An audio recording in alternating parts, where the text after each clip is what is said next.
साथियों, जब भारत का हर रीजन आपस में कनेक्ट होता है तो डेवलप नेशन बनाने का रास्ता मजबूत होता है।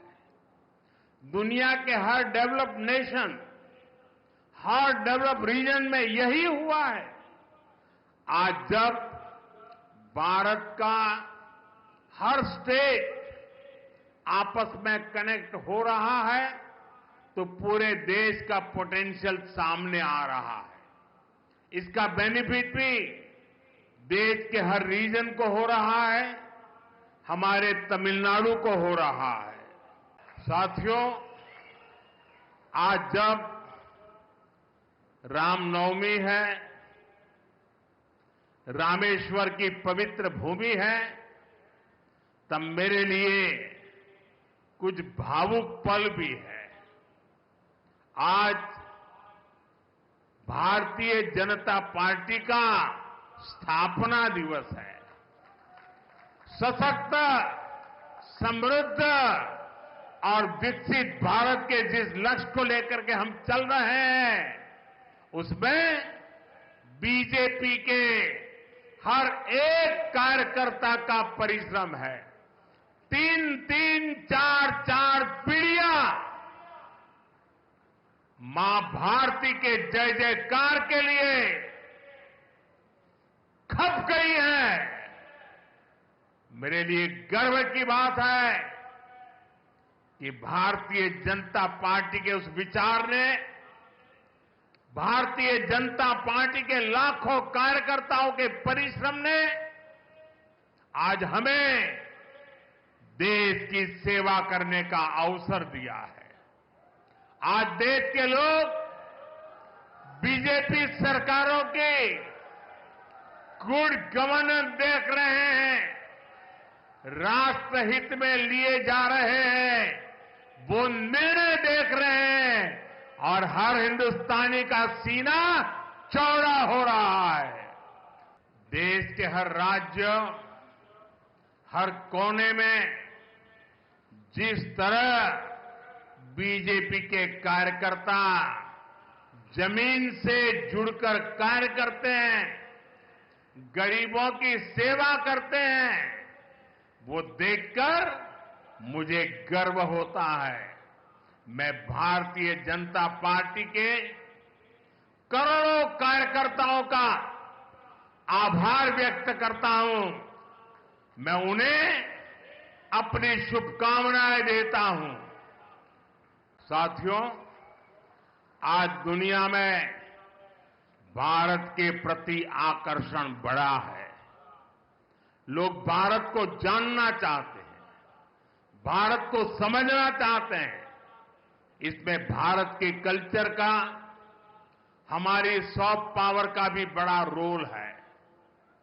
तमिल लैंग्वेज और हेरिटेज दुनिया के कोने कोने तक पहुंचे, इसके लिए भी सरकार लगातार कोशिश कर रही है। मैं तो कभी कभी हैरान हो जाता हूं, तमिलनाडु के कुछ नेताओं की चिट्ठियां जब मेरे पास आती है, कभी भी कोई नेता तमिल भाषी में सिग्नेचर नहीं करता है। अरे तमिल का गौरव हो, मैं सबसे कहूंगा कम से कम तमिल भाषा में अपनी सिग्नेचर तो करो। मैं मानता हूं कि 21st सेंचुरी में इस ग्रेट ट्रेडिशन को हमें और आगे ले जाना है।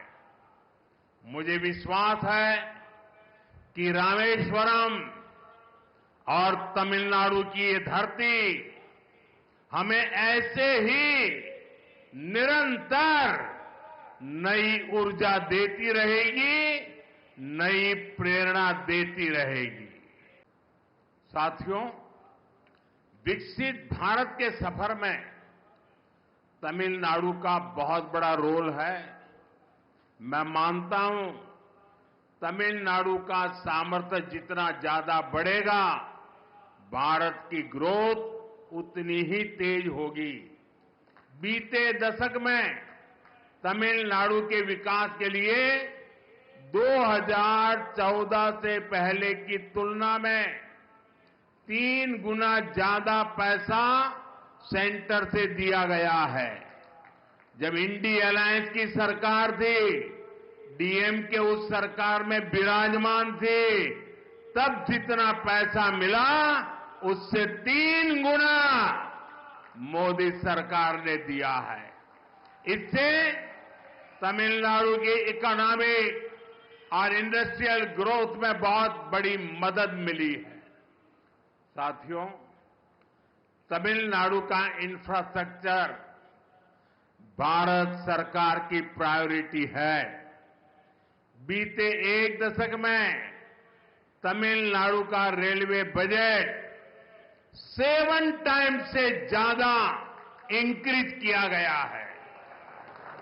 நண்பர்களே, தமிழ்நாட்டின் கட்டமைப்பு தான் பாரத அரசின் முதன்மை. கடந்த 10 ஆண்டிலே தமிழ்நாட்டின் ரயில் துறை பட்ஜெட்டிலே 7 மடங்கிற்கும் அதிகமான அதிகரிப்பு செய்யப்பட்டிருக்கின்றது.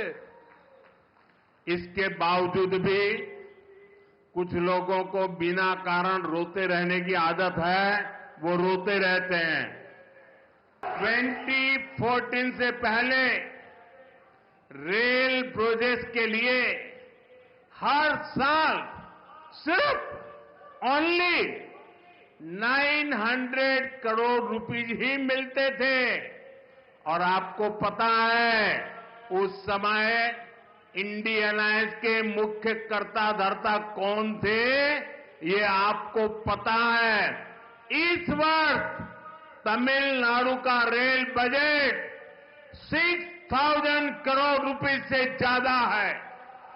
भारत सरकार यहां के 77 रेलवे स्टेशन को मॉडर्न भी बना रही है।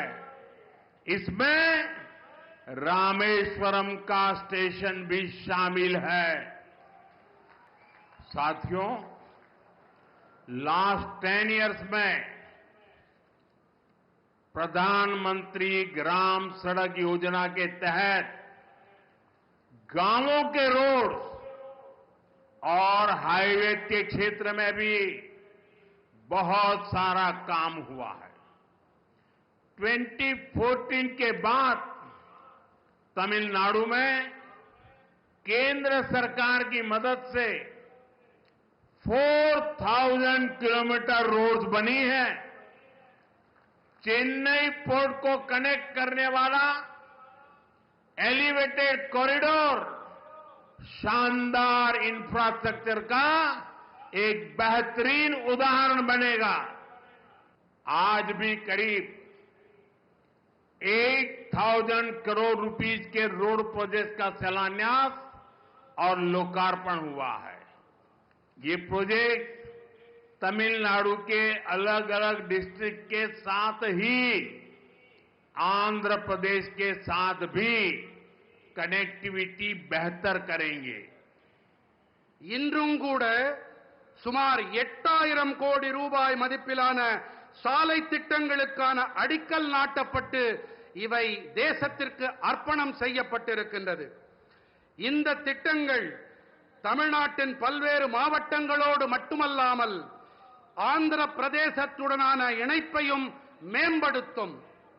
साथियों, चेन्नई मेट्रो जैसा मॉडर्न पब्लिक ट्रांसपोर्ट भी तमिलनाडु में ईज ऑफ ट्रैवल को बढ़ा रहा है।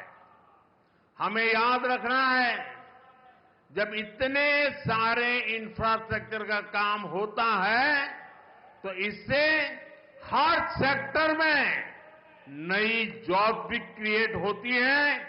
मेरे नौजवानों को रोजगार के नए अवसर मिलते हैं।